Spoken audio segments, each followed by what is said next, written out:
મિત્રો welcome to insights into CC 2026ની prelims આવવાની છે. બધા વેઇટ કરે છે ક્યારે ડેટ ડિક્લેર થાય. અને એકચ્યુઅલીમાં ઓબ્વિયસલી આપણને બધાને ખબર છે કે સીબીઆરટી જે પદ્ધતિ છે તેના ઉપરનો વિરોધ ચાલી રહ્યો છે. એટલે ઘણી એક્ઝામની ડેટ ડિક્લેર તો કરી છે, પણ એમાં સીસીઈની ડેટ ક્યાં આપણને મળતી નથી. એટલે ચાન્સીસ છે કે સીસીઈની એક્ઝામ ઓફલાઈન લેવાય. હવે ચાન્સીસ છે, આપણે કહી ના શકીએ કેવું થાય. તો હવે આપણે પ્રિલિમ્સની પ્રેક્ટિસ શરૂ કરવી જોઈએ અથવા તો તૈયારી શરૂ કરવી જોઈએ. પણ બધાને એક ક્વેશ્ચન છે કે કેમ કરવી, ક્યાંથી કરવી અને ક્યારે શરૂ કરવું. તો એ વસ્તુ આપણે સમજીએ કે કઈ રીતે તેની પ્રેક્ટિસ શરૂ કરવી અને કેમ કરવી, ક્યાંથી કરવી. તો પહેલા બેઝિક ઉપર આપણે ધ્યાન દઈએ કે બેઝિક આપણને બધાને ખબર જ છે કે 7,300 થી વધારે જગ્યા છે એ અને બી ની બંને મળીને. પ્રિલિમ્સ અને મેઇન્સ બે ફેઝમાં એક્ઝામ હશે.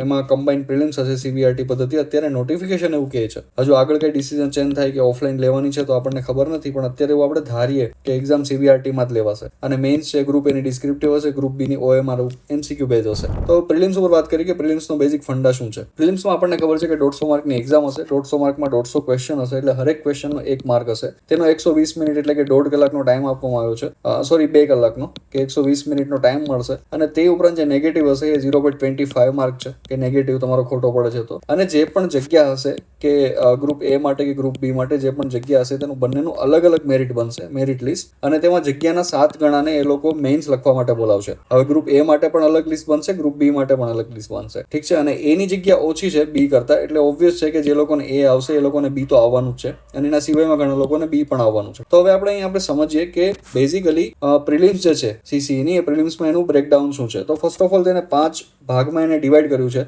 English, Gujarati, general awareness and current affair, quantitative aptitude અને રિઝનિંગ. હવે જે ક્વોન્ટિટિવ એપ્ટિટ્યુડ છે આપણને બધાને ખબર છે કે 10th સુધીનું મેથ્સ એ લોકો કહે છે કે 10th સુધીનું મેથ્સ અમે પૂછીશું. એટલે બેઝિકલી આ મેથ્સ જ છે. ત્યારબાદ રિઝનિંગ છે. તો હવે અહીંયા આપણે એ સમજવાનું છે કે આ જે બ્રેકડાઉન છે તો એની આપણે ધારો કે તૈયારી શરૂ કરવી છે, પ્રિપેરેશન, તો આને કઈ રીતે આને કરી શકીએ કે જેથી આપણને રિટર્ન ROI છે, રિટર્ન ઓફ ઇન્વેસ્ટમેન્ટ, એટલે કે આપણે જે ટાઈમ ઇન્વેસ્ટ કરીએ છીએ, આપણે જે મહેનત ઇન્વેસ્ટ કરીએ છીએ તેમાંથી આપણને મેક્સિમમ આઉટપુટ મળી રહે, મેક્સિમમ બેનિફિટ મળી રહે. તો એક સ્પેક્ટ્રમ ઉપર નજર કરીએ તો ફર્સ્ટ ઓફ ઓલ જે રિઝનિંગ છે એના 60 માર્ક છે, એટલે કે 60 ક્વેશ્ચન આવવાના છે. મેથ્સના 30 ક્વેશ્ચન આવવાના છે. ગુજરાતી ઇંગ્લિશના 30 ક્વેશ્ચન અને જનરલ અવેરનેસ અને કરંટ અફેરના 30 ક્વેશ્ચન આવવાના છે. તો હવે અહીંયા આપણને ખબર છે કે એક સંપૂર્ણ ડિવાઈડ બને છે રિઝનિંગ અને મેથ્સનો, જે 90 માર્ક્સનો છે કે 90 માર્કનો, અને આ જ બે છે એ 60 માર્કનો છે. હવે કેમ અહીંયા ડિવાઈડ પડે છે તો એ બેઝિકલી સમજીએ આપણે, જેથી આપણી જે પ્રિપેરેશન છે પ્રિલિમ્સ માટેની એ રિફાઇન થશે. તો અહીંયા એક વસ્તુ સમજો કે રિઝનિંગ છે એ રિઝનિંગ એકચ્યુઅલીમાં મેથ્સ બેઝ નથી હોતું. એમાં ઘણા એવા ટોપિક હોય છે કે જે ઇઝીલી સોલ્વ થઈ શકે છે, પણ પ્રોવાઇડેડ કે તમે એને પ્રેક્ટિસ કરેલી હોય. લાઈક એજ ઉપરના જે દાખલા છે અથવા તો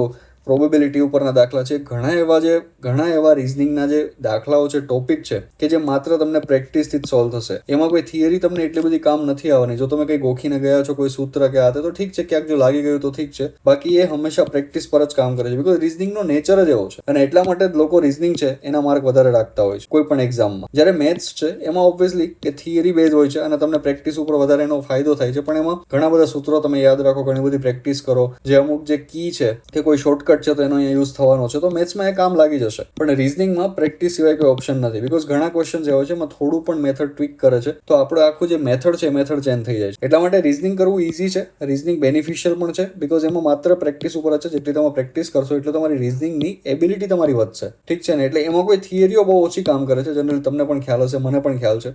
એટલે રિઝનિંગમાં થિયરીઓ બહુ ઓછી કામ કરે છે. એટલે એમાં પ્રેક્ટિસ સિવાય કોઈ ઓપ્શન નથી. પણ એનો રિટર્ન એકદમ હાઈ છે. ફોર એક્ઝામ્પલ ધારો કે રિઝનિંગ છે અને મેથ્સ છે, એ બંનેમાં તમે સેમ મહેનત કરો છો અને બંનેમાં 100 ક્વેશ્ચનની એક્ઝામ આપો છો, તો તમારા રિઝનિંગમાં જે 100 ક્વેશ્ચન છે એમાં તમારે મેથ્સ કરતા સાચા પડવાના ચાન્સીસ વધારે છે. એટલે એ આપણા ફેવરમાં છે, પ્રોવાઇડેડ કે તમે સારી પ્રેક્ટિસ કરેલી હોય. એટલે જે પણ પર્સન વધારે જેટલી સારી પ્રેક્ટિસ કરશે રિઝનિંગ પર છે, એ લોકો 60 માંથી વધારે માર્ક વધારે ફેચ કરી શકશે. હવે અહીંયા આપણે સમજવાનું એ છે કે જો માર્કને તમે ડિવાઈડ કરો કે તમારે અહીંયા પણ એક ટોપિક કરવાનો છે, અહીંયા પણ એક ટોપિક કરવાનો છે, અહીંયા તો 2 કરવાના છે, અહીંયા પણ કંઈક કરવાનું છે, અહીંયા પણ કરવાનું છે. સૌથી વધારે તમને રિટર્ન ઓફ ઇન્વેસ્ટમેન્ટ, એટલે કે તમે જે પણ સમય અથવા તો જે પણ તમે પ્રેક્ટિસ, જે પણ તમારી મહેનત કરશો તેમાં સૌથી વધારે ઇન્વેસ્ટમેન્ટ તમને જે રિટર્ન મળવાનું છે 60 માર્કમાં મળવાનું છે, જે આ બધા કરતા ડબલ છે. એટલે અહીંયા તમારે આ વસ્તુ તમારા પ્રાઇમ ફોકસ પર હોવી જોઈએ. રિઝનિંગ છે. હવે દરરોજ તમે 10 ક્વેશ્ચનની મહેનત કરતા હોય, 15 ક્વેશ્ચનની, 20 ક્વેશ્ચનની, ઇટ ડઝન્ટ મેટર, પણ આ રીતે મહેનત કરો. ધારો કે તમે દરરોજની 15 ક્વેશ્ચનની જ મહેનત કરો છો તો રિઝનિંગના 6 ક્વેશ્ચન કરો, મેથ્સના 3 ક્વેશ્ચન કરો, ગુજરાતી ઇંગ્લિશના 3 ક્વેશ્ચન કરો અને જનરલ અવેરનેસના 3 ક્વેશ્ચન કરો. બીકોઝ આનું વેઇટેજ પણ એટલું જ વધારે રાખો જેટલું તમે રિયલ એક્ઝામમાં તમે કરવાના છો. ત્યારબાદ આવે છે મેથ્સ. હવે મેથ્સમાં થિયરી બેઝ હોય છે એટલે રિઝનિંગ કરતા ધારો કે તમે પ્રેક્ટિસ આમાં કરી છે, એમાં તમે પ્રેક્ટિસ નથી પણ કરી છતાં પણ એમાં સાચા પડવાનો ચાન્સીસ વધી જાય છે જો તમને પ્રોવાઇડેડ કે તમને થિયરી સાચી રીતે ખબર હોય, તમને એની શોર્ટ ટ્રીક ખબર હોય, તમને એના સૂત્રો ખબર હોય તો તમારું સારી રીતે તમે એમાં મેળવી શકો. લાઈક ફોર એક્ઝામ્પલ એરિયા છે, જે આપણે ઘનફળ છે કે કોઈ પણ એવી રીતે આપણે જે પણ ક્ષેત્રફળ છે, એવા જે પણ ટોપિક્સ છે, જેવી થિયરીઓ છે એમાંથી તમને માર્ક મળી શકે છે. તો સેકન્ડ લેવલ ઉપર આવે છે મેથ્સ કે જેમાં તમારે થિયરી સમજવાની છે ને એમાંથી તમે રોકડા માર્ક કેપ્ચર કરી શકો છો. તો સેકન્ડ લેવલ ઉપર આ છે. અને થર્ડ લેવલ ઉપર છે ગુજરાતી અને ઇંગ્લિશ. હવે ગુજરાતી અને ઇંગ્લિશ માત્ર એ લોકોએ સિલેબસમાં એટલું જ લખ્યું છે ગુજરાતી અને ઇંગ્લિશ, પણ આપણને ખબર છે કે એમાં જનરલી ગ્રામર જ પૂછાય છે. તો હવે એક વસ્તુ સમજો કે ગ્રામર છે તો એમાં 60% જેટલું રૂલ બેઝ છે કે એમાં તમને રૂલ ખબર પડે અને જે 40% અથવા 30% છે એ એકદમ રેન્ડમ છે. હવે તમને કોઈ કહેવત લાવીને પૂછી દેશે, તમને એનો અર્થ ખબર હશે ના હશે એનું કઈ મતલબ નથી. કોઈ એવો તમને અલંકાર પૂછી લીધો જેમાં કવિએ છૂટ લીધેલી છે એટલા માટે કોઈ અલગ અલંકાર આવે છે કે કવિએ છૂટ લીધી એટલે કોઈ અલગ છંદ આવે છે, તો એ તમને ખ્યાલ નથી આવવાનો. તો હવે તમે કમ્પેર કરો કે આ 90 માર્ક્સ અને આ 30 માર્ક્સ, તમને શું લાગે છે ક્યાં તમને રિટર્ન ઓફ ઇન્વેસ્ટમેન્ટ વધારે મળવાનું છે, સમય કે મહેનત જેનું પણ તમે ગણો તો અહીંયા તમને વધારે મળવાનું છે. એટલે આને સ્કીપ કરવાનું છે? ના, સ્કીપનો આપણા પાસે કોઈ ઓપ્શન જ નથી. આપણે બધું જ કરવાનું છે પણ આપણે વેઇટેજ પ્રમાણે કરવાનું છે. હવે એવું ના થઈ જાય કે આપણે ગુજરાતી અને ઇંગ્લિશ વધારે કરીએ અને મેથ્સ અને રીઝનિંગ ઓછું કરીએ, આપણે મેથ્સ વધારે કરીએ અને રીઝનિંગ ઓછું કરીએ, એવું પણ ના થાય. એટલે આપણને આમ વેઇટેજ ખબર હોવો જોઈએ, આ વેઇટેજ આપણા ધ્યાનમાં હોવો જોઈએ તૈયારી કરતી વખતે. ત્યારબાદ જનરલ અવેરનેસ છે અને કરંટ અફેર. જનરલ અવેરનેસમાં ઓબ્વિયસલી જીએસના ક્વેશ્ચન પૂછાશે, નોર્મલ એવા, ઇઝી એવા. અને કરંટ અફેર તો જ્યારે પણ એક્ઝામ હશે એના 3 મહિના કે 4 મહિના અગાઉનું કરંટ અફેર કરવું હિતાવ છે. એટલે ત્યાં સુધી ડેટની રાહ જોઈ લેવી સારી. એટલે આ પાર્ટ અત્યારે આપણા માટે એટલો ઇમ્પોર્ટન્ટ નથી જ્યાં સુધી એક્ઝામની ડેટ ડિક્લેર નથી થતી. તો અત્યારે આપણે શું કરવું? અત્યારે આપણે આના ઉપર ફોકસ કરવાની જરૂર છે. આ વસ્તુ થિયરીથી આવડી જશે, આ વસ્તુ થિયરીથી આવડી જશે, થોડી પ્રેક્ટિસથી, થોડાક રીડિંગથી, પણ આ વસ્તુ તમારી પ્રેક્ટિસ વગર નહીં થાય.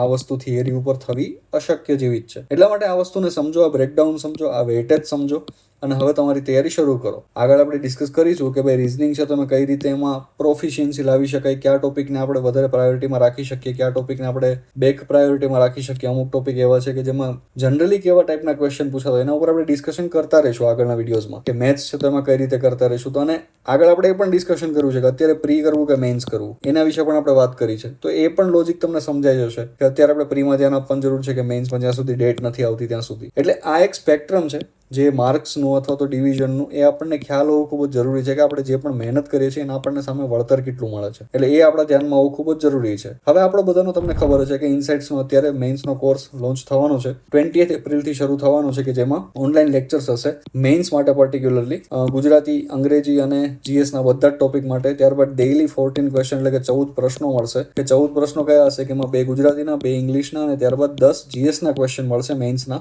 આ ગ્રુપ એ માટેની હું વાત કરું છું. એ સ્વમૂલ્યાંકન માટે મળશે. તે ઉપરાંતમાં 15 પેપર એટલે કે ટોટલ 15 પેપર, ત્રણેય સબ્જેક્ટની 5 ટેસ્ટની મોક ટેસ્ટ હશે જેનું ઇવોલ્યુશન ઇનસાઇટ્સ ઇન્ટુ કરીને આપશે આપણને. અને એ પણ ડિટેલમાં કે તમે કયા ફકરામાં શું લખ્યું છે, એમાં કેટલી ભૂલો છે, ડિમાન્ડ મેચ થઈ છે કે નહીં, કેટલું ઘટે છે, કેટલું ઉમેરી શકાય, કેટલું તમે વધારાનું લખ્યું છે, એ તમામ ડિસ્કશન, તમામ જે ઇવોલ્યુશન છે તમને કરીને આપવામાં આવશે. ત્યાર ઉપરાંત તમને નોટ્સ પણ મળી જશે એ બાબતની. અને વન મેન્ટરશિપ. ધારો કે કોઈ એવું પર્સન છે કે જેમણે ક્યારેય કંઈ લખ્યું જ નથી, એમને ખબર જ નથી લખવાની શરૂઆત ક્યાંથી કરવી, લખવાનું કઈ રીતે, આર્ટિક્યુલેશન કોને કહેવાય, કોમ્પ્રિહેન્શન કોને કહેવાય, તો એના માટે વન મેન્ટરશિપનો વિકલ્પ પણ ઉપલબ્ધ છે. અને અત્યારે CC30નો કોડનો યુઝ કરી અને તમે 30% ઓફ મેળવી શકો છો. ઇનસાઇટ્સ ઇન્ટુ ઉપર જઈ અને તમે આ કોર્સ પરચેઝ કરી શકો છો. એપ્રિલ 20થી કોર્સ શરૂ થવાનો છે. એના પછી એન્ટ્રી શરૂ જ રહેશે, પણ મે બી આ કોડ શરૂ નહીં રહે. એટલા માટે અત્યારે સમય છે. અને કોઈ પણ તમને કન્ફ્યુઝન્સ હોય તો આ નંબર અહીંયા આપ્યો છે, તો તમે વોટ્સએપ, ટેલિગ્રામ અથવા તો કોલ કરી શકો છો અને જાણી શકો છો કોઈ પણ ઇશ્યુ હોય તો. તો બસ આજ માટે એટલું જ. મળશું ફરીથી નવા વિડીયોમાં નવા ડિસ્કશન જોડે. અને તમને કોઈ પણ ક્વેરી અથવા તો ક્વેશ્ચન હોય